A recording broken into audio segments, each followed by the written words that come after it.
Welcome to Shadow Keepers, where we unlock the secrets of the paranormal, one shadow at a time. I'm Lee. And I'm B. Tonight we're diving into the eerie and unsettling world of cursed objects. These are items you definitely don't want in your collection. But what exactly is it about these objects that holds such dark power? Are they truly haunted? Or is this something else entirely? Stick around as we uncover the spine-chilling tales and history behind some of the most infamous cursed objects. But beware, the shadows are waiting.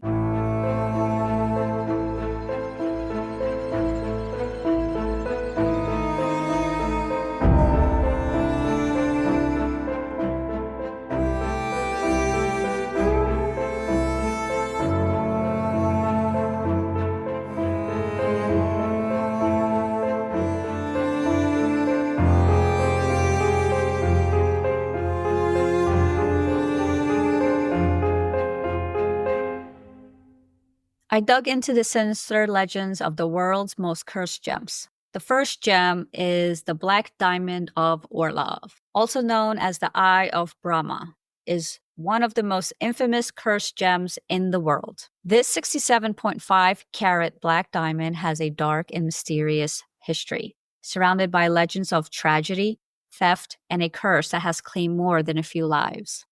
The origins of the Black Diamond's curse date back centuries to a time when it was reportedly set in the eye of an idol of Brahma, the Hindu god of creation, in the scarce temple of Pondicherry, India.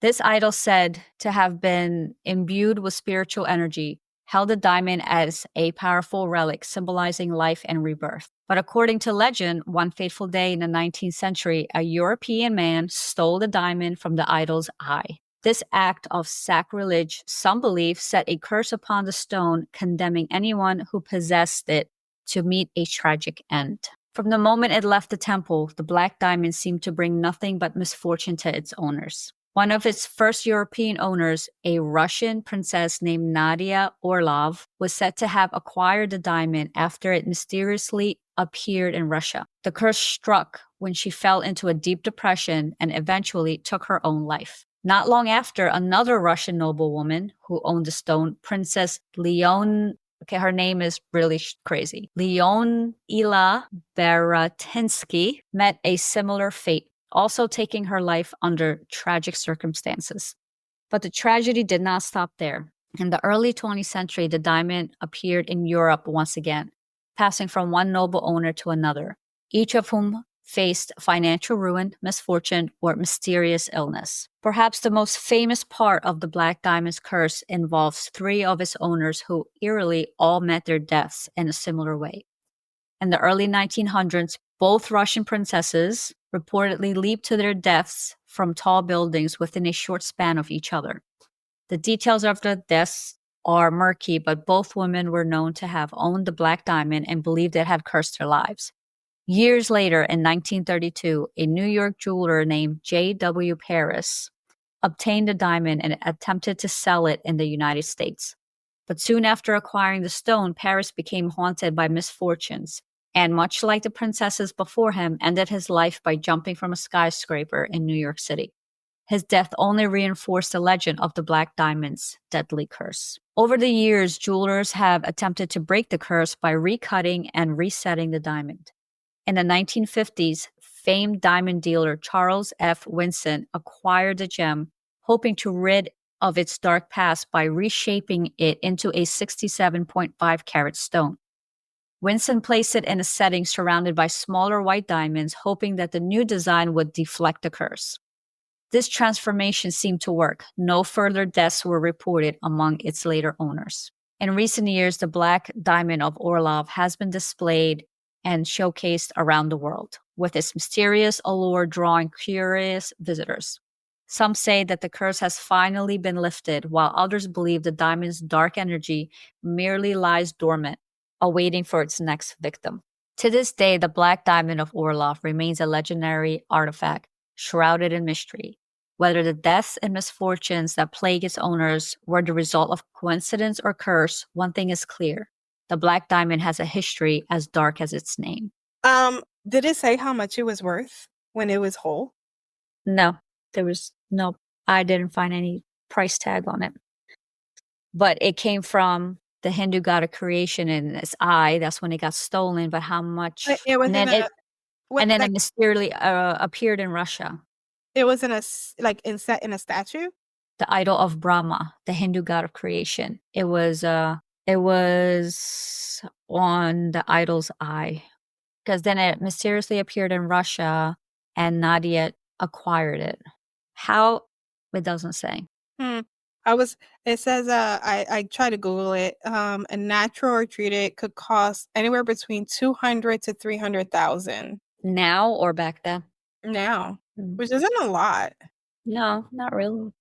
I would think it would have been way more than that. 'Cause when you said 67, Point 0.5. 5 carats, I Or was okay. It's a big diamond. But I know, and it's sad to like take that, and I understand because they were trying to break this curse, but to take it and then cut it down, where I think the beauty would have been in its original form. Actually, it was cut down to 67.5, so I don't even know how big it was Originally. originally, yeah. So they cut it and reshaped it to get rid of the curse, which Okay, apparently but that didn't helped. work. It did work. No further deaths were reported among its later owners. But People think it's just dormant and it's just waiting for the next victim, but I thought he cut it smaller. it's no. I thought he recut it and then surrounded it by small white Yeah, diamonds. reshaping it into a 67.5 carat stone and then setting it around by smaller white diamonds around it. Yeah, that does look like a brooch. Or maybe it's not something that anybody wears. Maybe it's just like because it's showcased, probably something that, Yeah. you just look at really and admire. Oh, side note, that whole ADHD thing and predicting stuff, I felt very attacked, okay? Why? Because you always say that I already know what's happening in a movie and I can't stand watching movies with me. And then I seen that thing and I was like, oh shit, this is her. We were watching something yesterday and I did the same thing. Exactly. That's you, dude. But then I noticed I didn't get mad. And then like what I predicted came and then he was like, "Oh, she's pregnant." I'm like, "Yeah, I had already said that." And he's like, "Really?" I said, "Yeah." He's like, "I didn't hear you." I said, "That's probably why you didn't get mad." So I was like, "Whatever." Listen, the truth hurts. Yeah, it does. But, no, because okay, so when you were talking about it, at first I thought maybe, alright, now you're just, like, trying to find correlations between these victims and blaming it on a diamond because the 2 princesses that died, I'm like, I mean, they're And the royalty. guy and that first guy But that no, that's died. what I was thinking at first. Okay, well, they're 2 princesses, their lives are usually, like, in danger. So I'm like, it could have been anything, and to blame it on the diamond is one thing, but then once you said the jeweler in New York, Yeah, the that J.W. Paris. that's when I started to believe it. I was like, "Okay, Yeah. hold on." And all three of them did the same thing. They Yes. leaped off a building Yeah. after, like, being depressed. I mean, he was depressed because of all his misfortunes. Yes. Because then my thing was like, as you were telling it, and it was like, and then he started to have misfortune. And I was like, yeah, but we don't know if he didn't have it before that either. Like, are we just trying to make it fit the story?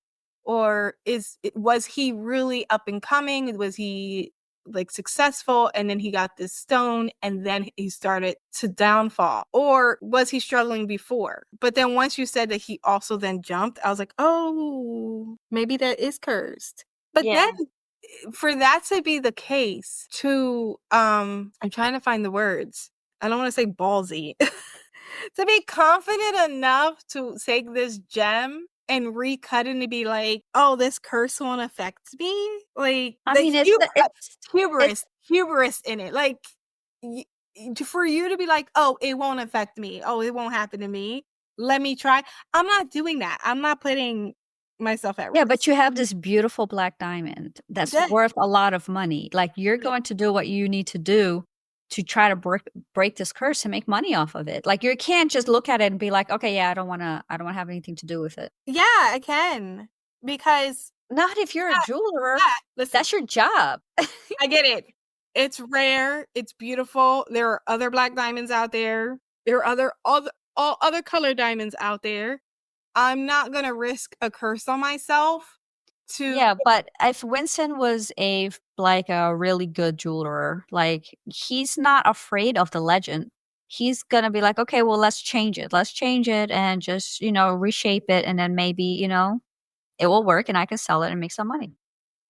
yeah.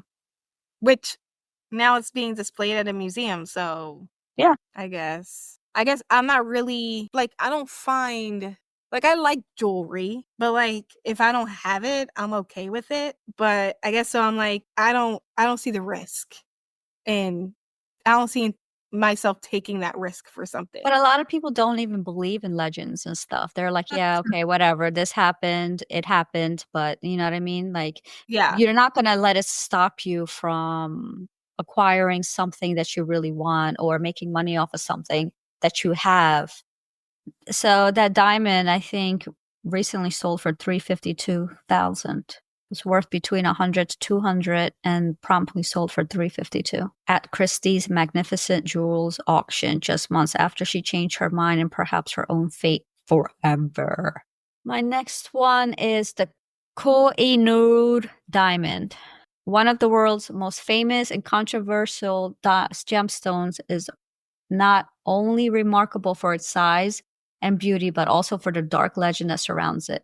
This massive 105.6 carat diamond, now part of the British crown jewels, is believed by many to carry a curse, one that brings misfortune, suffering, and even death to any man who dares to possess it. The Koh-i-Noor, whose name means mountain of light in Persian, has a history that dates back over 5,000 years, originating in the mines of India. It was likely discovered in the Golconda mines, known for producing large and high quality diamonds.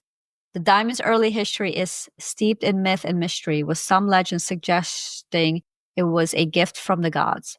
For centuries, the Koh-i-Noor passed from one ruling dynasty to another, its value as a symbol of power and wealth unmatched. The diamond's curse is said to have originated with an ancient Hindu text, which supposedly states that the Koh-i-Noor brings misfortune to any male who owns it, promising all who possess it will own the world, but will also know all its miseries. Women, however, are immune to its curse, which is why to this day the Koh-i-Noor has only been worn by female royalty. The curse is believed to affect any man who dares to claim it as his own, bringing him sorrow, defeat, or even an untimely death. Over the centuries, the Koh-i-Noor's journey has been marked by bloodshed and betrayal, with dynasties rising and falling, each eager to claim the diamond's power. In the 14th century, the diamond was seized by the Delhi Sultanate, but its ownership changed hands many times through war and conquest. In the 18th century, the Koh-i-Noor fell into the hands of the Mughal Emperor Babur, I think that's how you say it, Babur, who treasured it as part of the Peacock Throne, a masterpiece encrusted with jewels and gold. But as history would show, the diamond brought little peace to its owners. One of the most famous victims of the Koh-i-Noor's curse was Shah Jahan, the fifth Mughal emperor and the builder of the Taj Mahal. Although he possessed the diamond, his reign was marked by tragedy. In his later years, Shah Jahan was imprisoned by his own son. His name is Aurangzeb, who seized the throne. The emperor spent his final days in confinement gazing out at the Taj Mahal, the resting place of his beloved wife, and supposedly holding the Koh-i-Noor. His dreams of peaceful reign had crumbled, leaving him a prisoner to his own bloodline and legacy. In the 19th century, after years of ownership by Indian, Persian, and Afghan rulers, the Koh-i-Noor finally came into the possession of the British. Following the British conquest of the Punjab, the diamond was formally handed over to Queen Victoria as part of the Treaty of Lahore in 1849, when the young Maharaja Dulip Singh, only 11 years old, was forced to surrender it. The boy's life was forever altered. Taken from his homeland and brought to Britain, Dulip Singh was separated from his culture and converted to Christianity. He was plagued by sadness and estrangement, and his life was marked by an ongoing struggle to reconnect with his heritage, a curse that haunted him until his death. The British royal family, perhaps aware of the curse, chose only to let women wear the Kohinoor. Queen Victoria, the first British monarch to wear it, was said to have felt an unease around the gem and wore it only in a brooch or as part of a regal ceremonies. When Queen Victoria passed, the diamond was passed down exclusively through female royalty. Today, the Kohinoor is set in the crown of the Queen Mother and is part of the British crown jewels, displayed in the Tower of London. Many believe that the curse has gone dormant, but its shadow still lingers, perhaps biding its time. The Kohinoor remains a subject of international debate with India, Pakistan, Iran, and Afghanistan, all claiming rightful ownership of the diamond. Some even say that the ongoing controversies surrounding the diamond are yet another expression of the curse, a force that refuses to allow peace around its mountain of light. Whether the Kohinoor's curse is real or merely a superstition, its story is undoubtedly steeped in tragedy. A symbol of power, beauty, conquest, this diamond has outlived emperors and has haunted its owners with misfortune and grief. Even now, it sits in the Tower of London, a mysterious relic of a turbulent history and a silent reminder of the darkness it has left in its wake. That one was hard for you. That was. Maybe I'm just starting to get tired because it's 4 o'clock. Realize how late it was.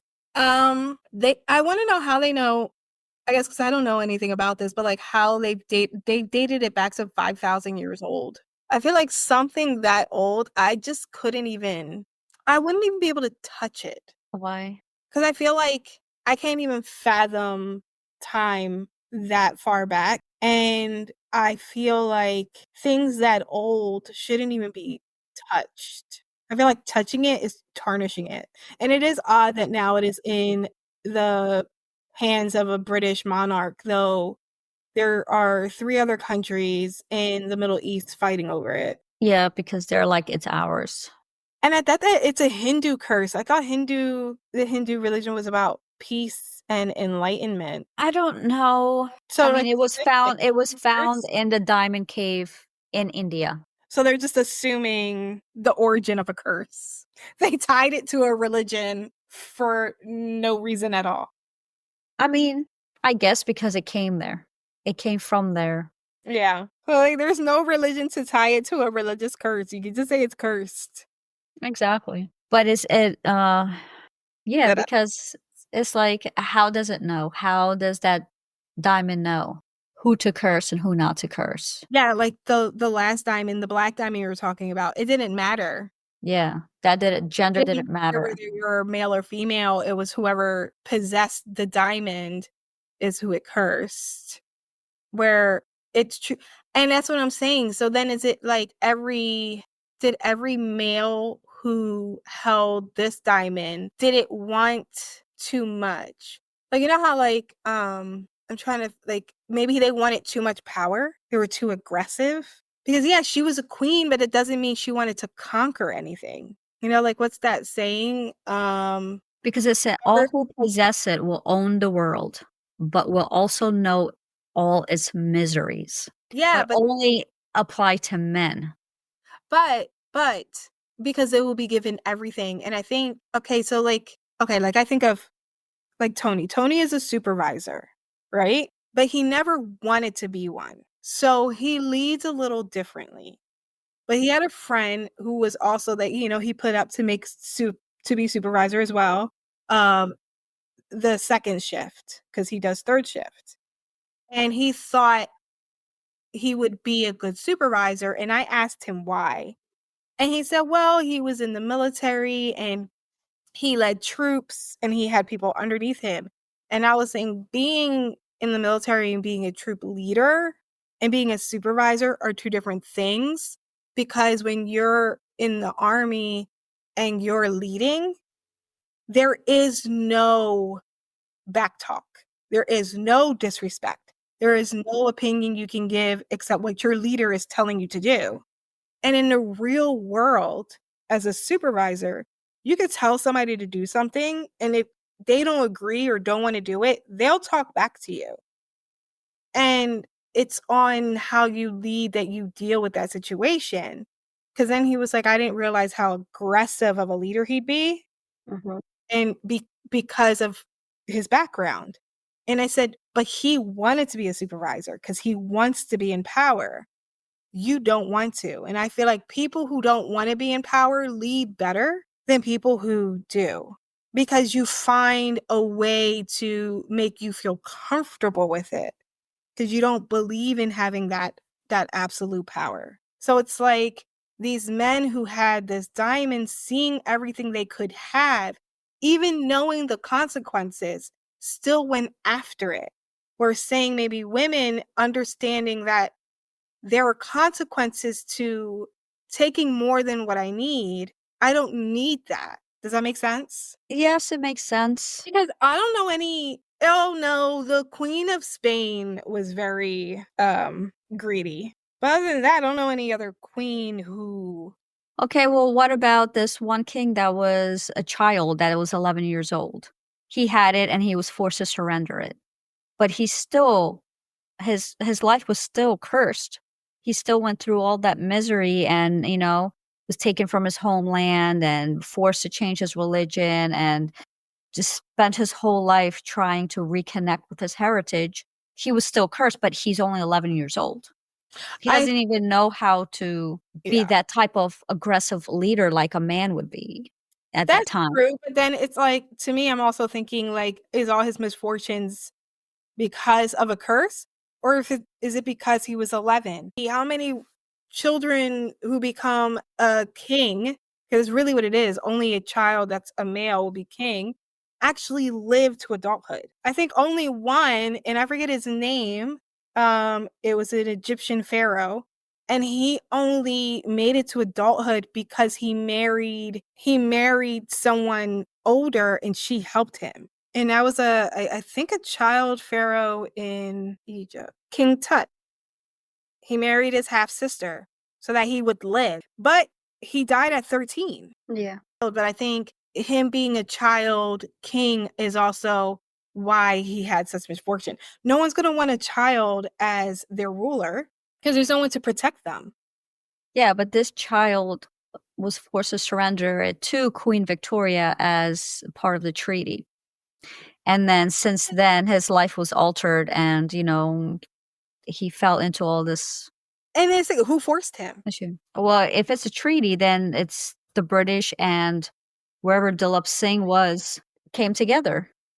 I think also, but again too, yeah, he was forced to give it up as a treaty. Treaty of Lahore, so with Pakistan. Yeah, but then who's to say his people, him being forced to give it up for a treaty would have, to me, be seen as a weakness. You can't even fight your own people against Well, giving. obviously, because he's 11, so he has Yeah, people like his right-hand man and everybody else is gonna be a grown man. that could have They're gonna been. be, "You have to give this up so we Yeah, can have peace." but that could have been used as a weakness to push him out and put someone in who's older that they would, you know what I mean? Yeah. It's like, to me, like, and the thing is, like, I'm not even skeptical. I believe in a lot of these things, but it's like, to me, some of the things can be explained away. Not all of it, like the fact that it did affect a lot of the men and didn't affect any women. Also that it's 5,000 years old. It's like, I feel like it being that old, of course, it probably holds so much of the Earth's energy, and it being so large, it's like something like that, it's like, just leave it alone. But there are, I think, some things that don't fit the story. I think people try to fit everything into a story, and I feel like some things don't. I think the child one, I don't think he necessarily fits into the curse. He doesn't fit into the curse because he was not yet a man. Yeah, and him having downfall after that can actually be explained. I feel like a lot of child rulers didn't make it to adulthood. And even if he was taken from his homeland and then, forced to change his religion and his culture and everything, that does lead you to misery and that does lead you to, depression and everything else. So that was just the circumstance that he was in. Yeah, not necessarily due to The a curse. diamond. Yeah. Okay, my next gem is the Delhi purple sapphire. also known as the Curse of the Delhi sapphire, is a gemstone covered in mystery and dread, carrying with it tales of ill fortune, curses, and paranormal experiences. Despite its name, this infamous gem is actually an amethyst, not a sapphire. It resides today in the vaults of the Natural History Museum in London, where it remains locked away far from the public eye. Those who have encountered it report eerie experiences and unexplained tragedies, marking it as one of the world's most infamous cursed gems. The story of the Delhi purple sapphire begins in India during the 19th century, a time when British colonial forces were occupying much of the subcontinent. According to legend, this beautiful purple amethyst was looted by British soldiers from the temple of Indra, the Hindu god of war, storms, and rain, in Kanpur, India, during the bloody Indian Rebellion of 1857. Taking the stone from the temple, a scarce place, was seen by many as a grave act of sacrilege.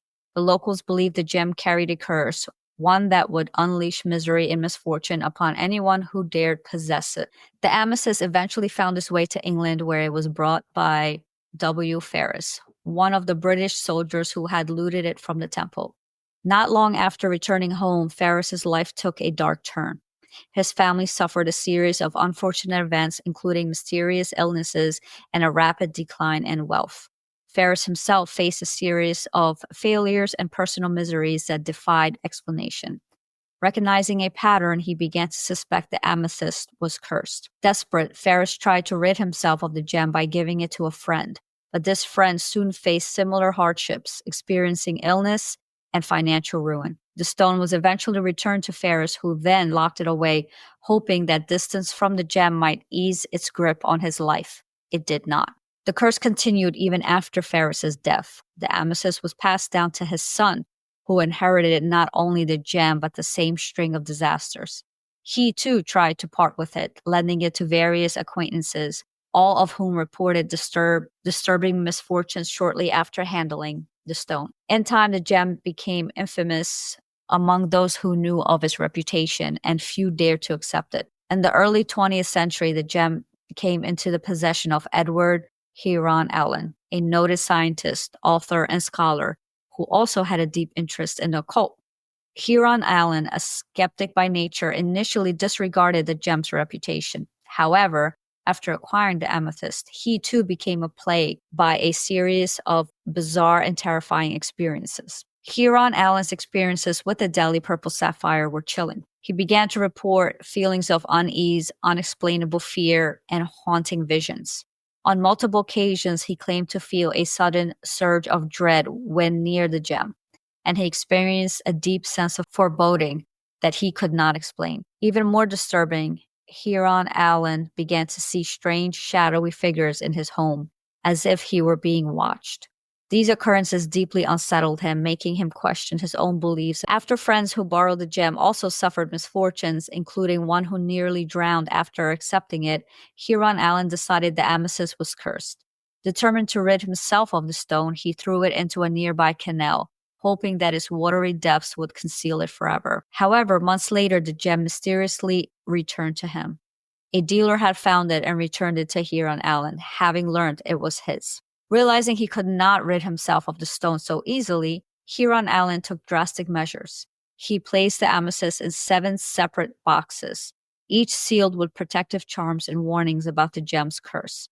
Finally, he locked the entire collection inside a bank vault, with a note insisting that the stone should not be disturbed for at least 50 years after his death. His final warning to future owners of the stone was clear. The gem was to be approached only with caution, as it would bring disaster to any who open it. Huron Allen himself passed away in 1943, and the amethyst remained sealed away for decades, shrouded in legends and fear. In the 1970s, the amethyst was donated by Huron Allen's family to the Natural History Museum in London, along with his warnings and notes about his curse. The museum staff reported strange experiences when handling the stone, describing sudden chills, feelings of unease, and even nightmares after being in its presence. Today, the Delhi purple sapphire remains locked away in the museum's vault, rarely put on display.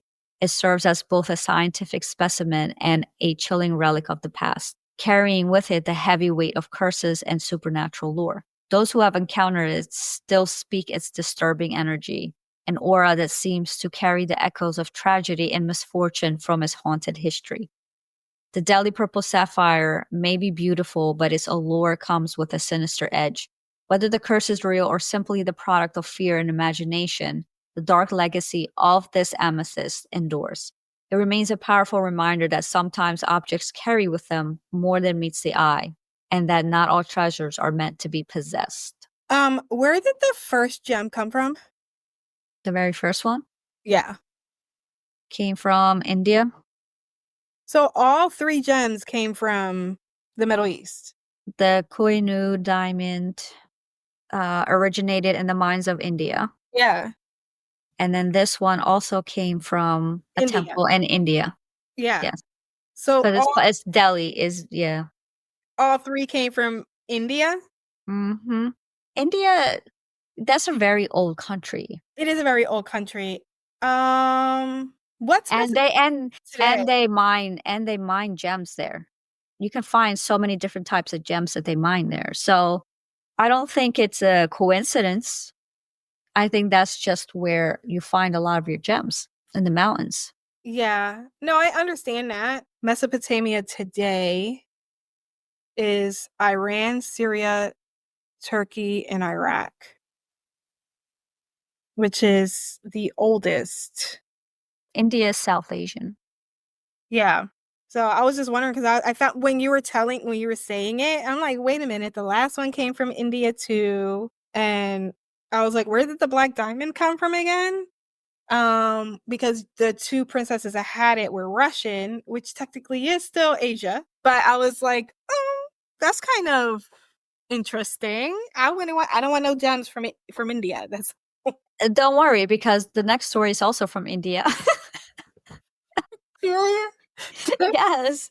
That's where the diamonds come from. I Listen, don't know what to tell you. That's where diamonds come from. listen, my thing is if as a country you have a history of mining ancient cursed gems, I'ma stop mining. Okay? I got a yellow sapphire from India, and I'm not cursed. How old is it though? It's probably not that old. Not Yeah, 5,000 years old, I could tell yeah. you, and it was not That in a temple. like Well, these that's people are stealing it from a if you're stealing it from a temple, like, yes, you're gonna be yeah. cursed because that's like that is sacrilege to steal something. It wasn't given to you, it wasn't prayed on for you. Yeah, that's what I was gonna say. It was imbued with so much positive prayer that it's almost like a spiritual relic. Hmm. And I think if you take it in such an evil way, I feel like it would probably rebel against that. Like I'm part of something that's of love and hope, and for you to take me for greed, Yeah, you're gonna piss off the spirits. yeah. Or say who's to say like the gem itself, I think if you put so much energy into an inanimate object, it could maybe develop a life force of itself.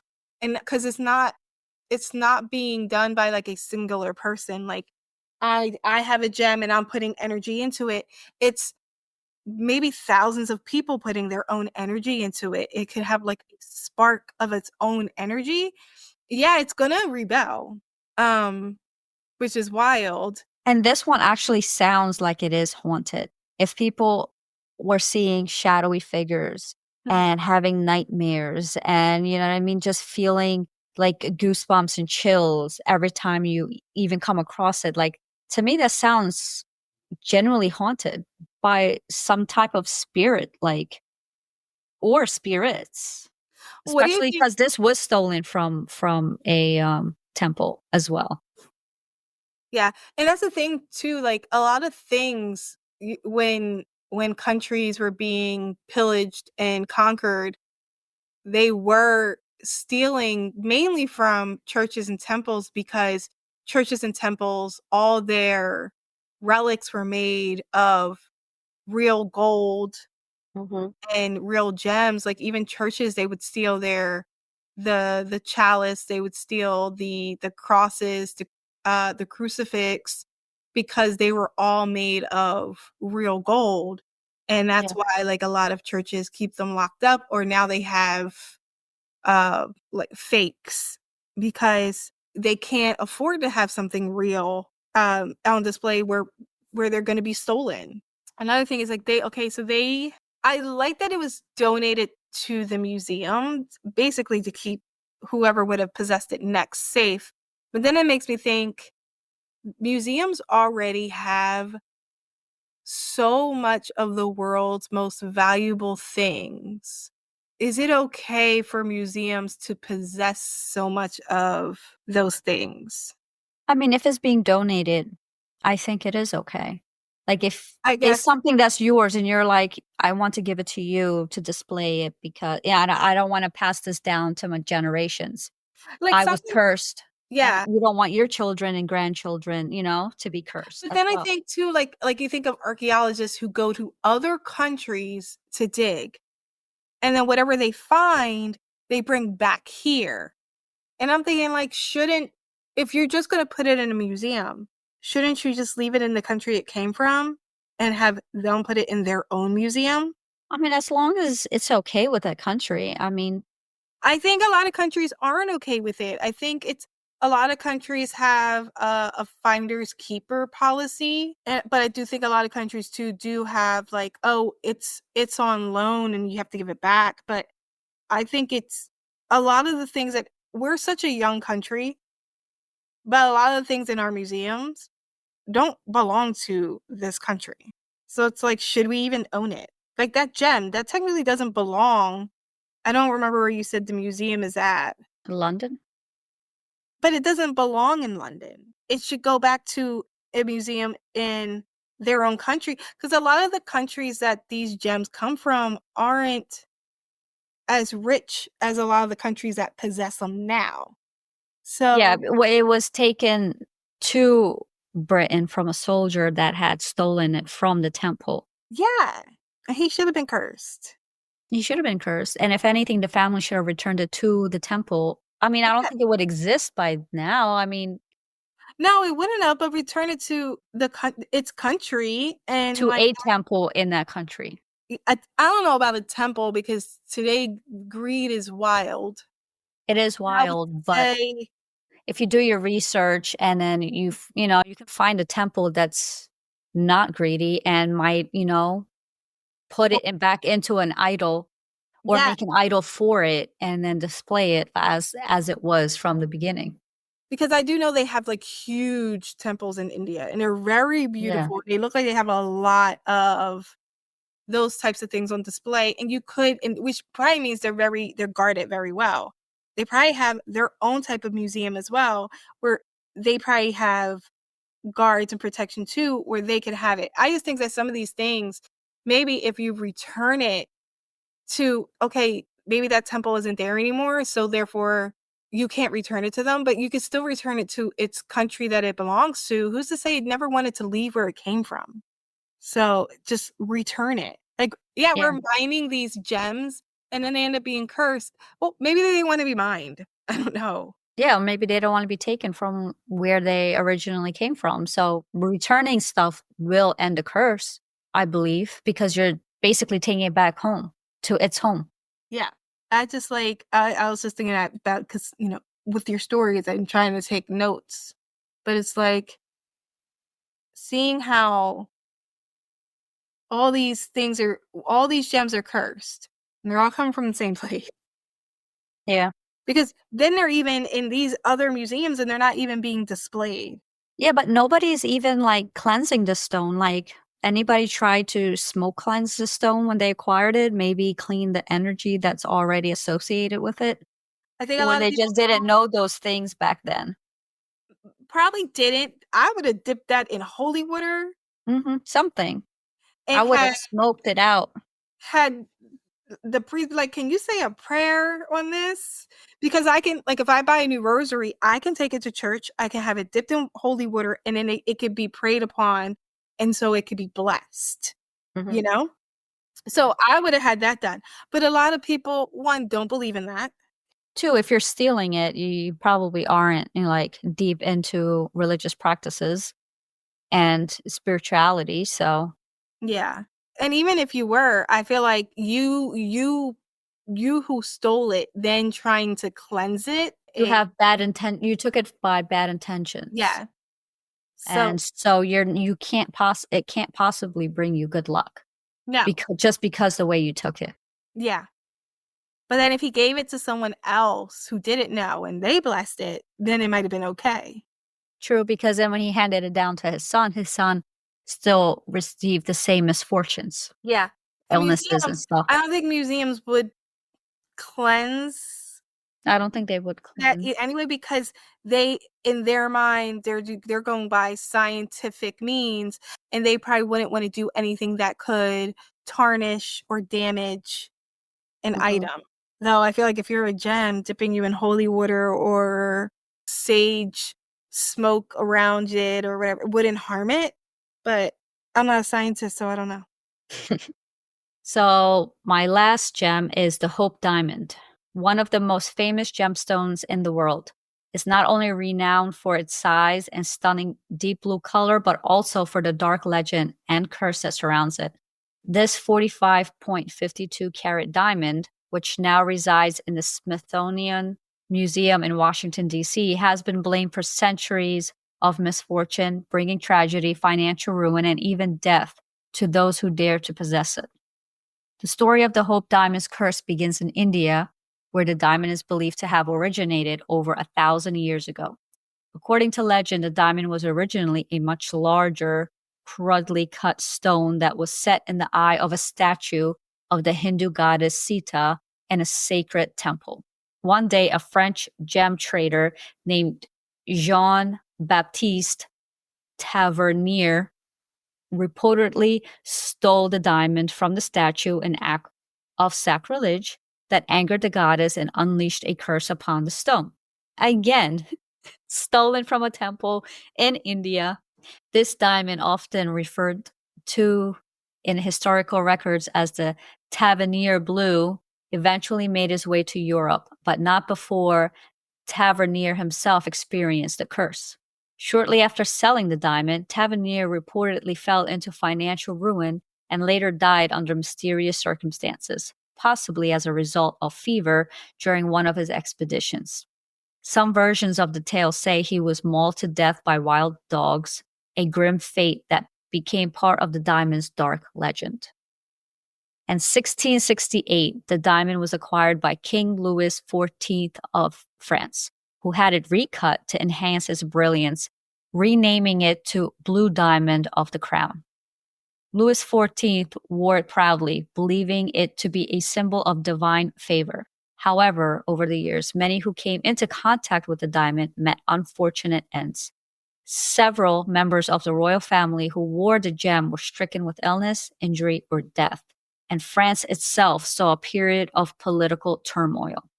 When Louis XVI ascended to the throne, his queen, Marie Antoinette, famously wore the diamond as part of her jewelry collection. Both Louis XVI and Marie Antoinette, however, would meet their end in the guillotine during the French Revolution, with their executions seen by many as a result of the diamond's curse. During the French Revolution, the diamond was stolen along with other crown jewels, and it vanished from public view for many years. When it resurfaced in London in the early 1800s, it had been recut and reduced in size, possibly to disguise its origin. Now smaller, it came into the possession of King George IV, who wore it for a time before his own life ended in the scandal and debts. Over the following years, the diamond changed hands frequently, passing from one wealthy owner to another. Each of his owners seemed to meet unfortunate fates. Broken marriages, financial collapse, and mysterious deaths haunted those who possessed it. In 1911, the diamond was purchased by American socialite Evelyn Walsh McLean. She saw the diamond as a symbol of luck and flaunted it at high society events, wearing it as a necklace. Despite being warned of its curse, Evelyn was enchanted by the gem's allure and refused to part with it. Soon after, however, tragedy struck her life in a series of disastrous events. Her 9-year-old son, Vincent, was tragically killed in a car accident, an event that devastated Evelyn. Later, her daughter died of a drug overdose, and her husband, Ned McLean, succumbed to mental illness and alcoholism, eventually ending up in an asylum. The family's wealth drained away, leaving Evelyn financially ruined and heartbroken.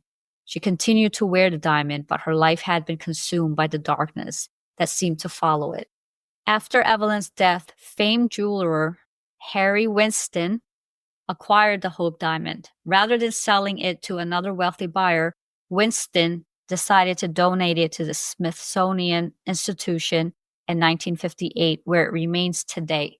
Remarkably, the diamond was mailed to the museum in an ordinary brown paper package, insured for only $145, a far cry from its actual value in the millions. Some say Winston's donation was an attempt to break the curse by removing the diamond from private hands. Since then, the diamond has remained in the Smithsonian, where millions of visitors have viewed it without incident.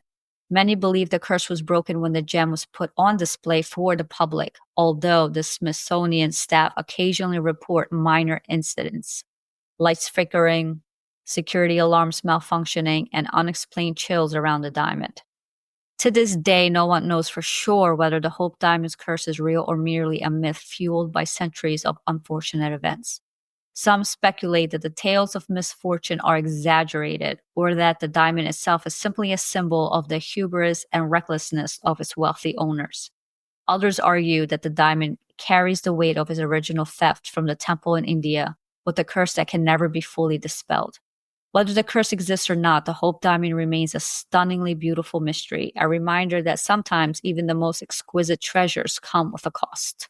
I don't understand. Well, I do understand, but it's another gem stolen from a spiritual figure. Yeah, from a temple in India, just like every other one. I don't think any religion is wrong. So for me to go into a spiritual place and just take something because it's not of your own religion, like you Mhm. can't think that'd be okay and you wouldn't be punished in some type of way. But they might believe that, okay, I don't believe this religion, so it's not So it going to can't work on me. affect me. Yeah, yeah, because you don't believe what they believe. I think that's ignorance. I feel like there's so many different religions, and what gives these religions power are the people who believe in it. And whether you believe in that religion or not, there are thousands of people who believe in that religion. So And again, if they all want you to get cursed, that energy might hit you and you will yeah, be cursed. yeah. That's like Tony told me one time, like, when like 9/11 happened and we all came together as a country and everyone was praying, that they said scientifically that the vibration of the earth changed that day Mhm. because of mass prayer. But also, that mass prayer wasn't to the same God because we weren't all praying to Yes. the same God. It was just the prayer alone to whatever God you were praying to. Yeah. So it's like, yeah, for you to be foolish and like, let me take this because what, you think less of them? But also that stuff happened in like 1800s or earlier. Like those people, they don't have our mindsets that we have now. They're like, I mean, how deep is their But my thing education? is, How deep is their religious practices? Like, no, even but that's the thing too. It is actually, it's worse because I think today less people believe in religion.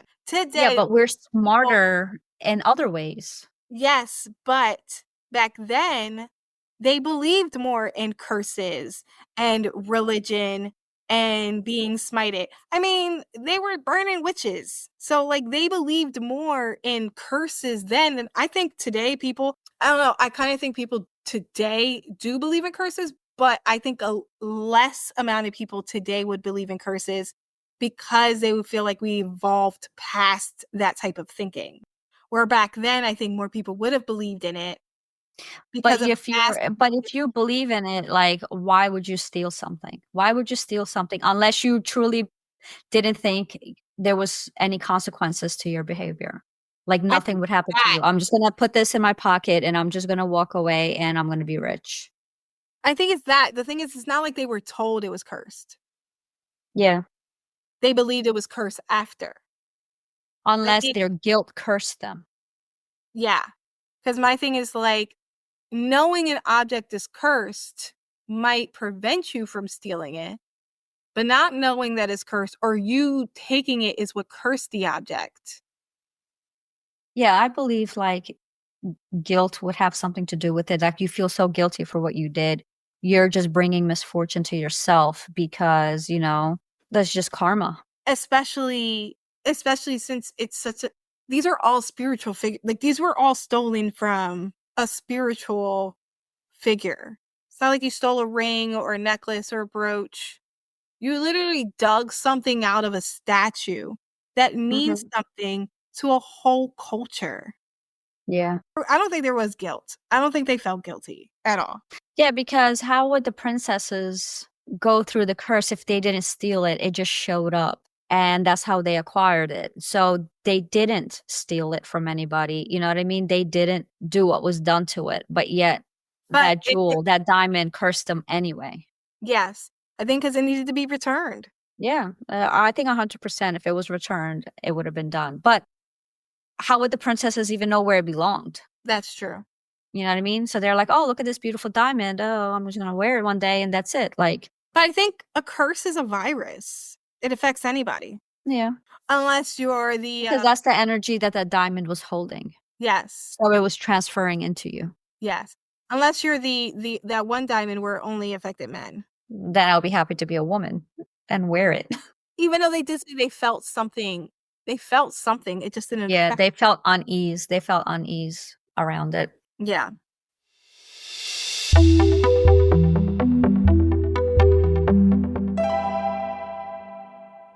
I have to get my tarot cards.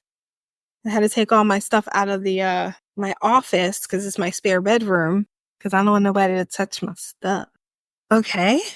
This tarot card for this week is the Three of Cups reversed. Reversed is for independence, alone time, hardcore partying. Three is a crowd. Three of Cups reversed. While the upright Three of Cups is a card of friendship and social events, the reversal of this card suggests that you would prefer to go it alone right now. You may have recently spent a lot of time with others and now just need some alone time. Or perhaps you are no longer clicking with some of your friends or a social group and are ready to move on. Or sometimes you might find yourself on the outer, excluded from other people's circles and feeling isolated and alone. Honor your desire to step out of the social scene for a while and enjoy this time by yourself so you can get clear on who you most want to connect with in the future.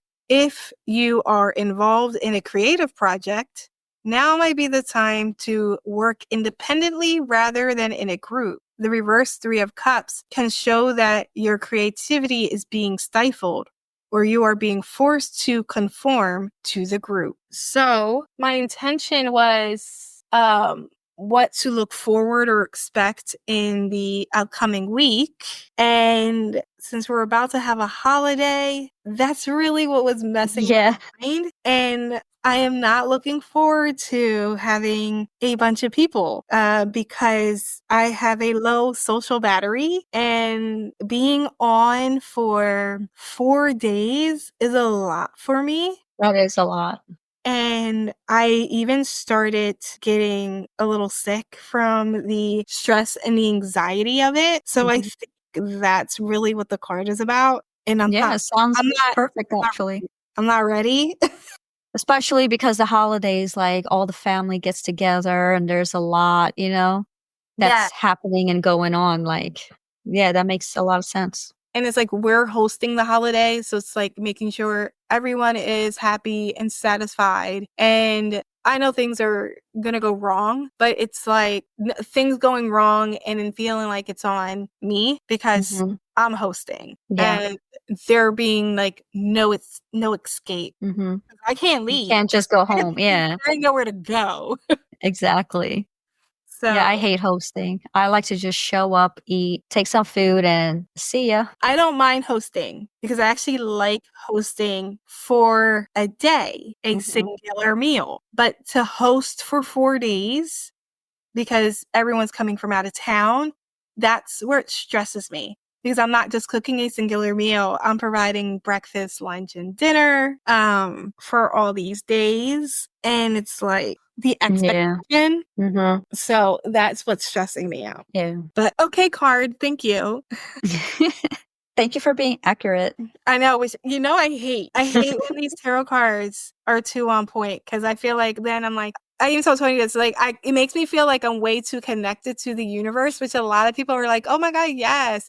But then when you are, it's like, I need you to maybe close one eye on me because I don't want to feel like I'm being watched 24 Yeah, 7. but then the day that you need an answer, like, you ain't gonna get it and you're gonna get upset. People who aren't connected want to be connected, and people who aren't Mhm. connected don't necessarily want to be. Yeah. Just accept it. But and now I have a migraine, so that's great.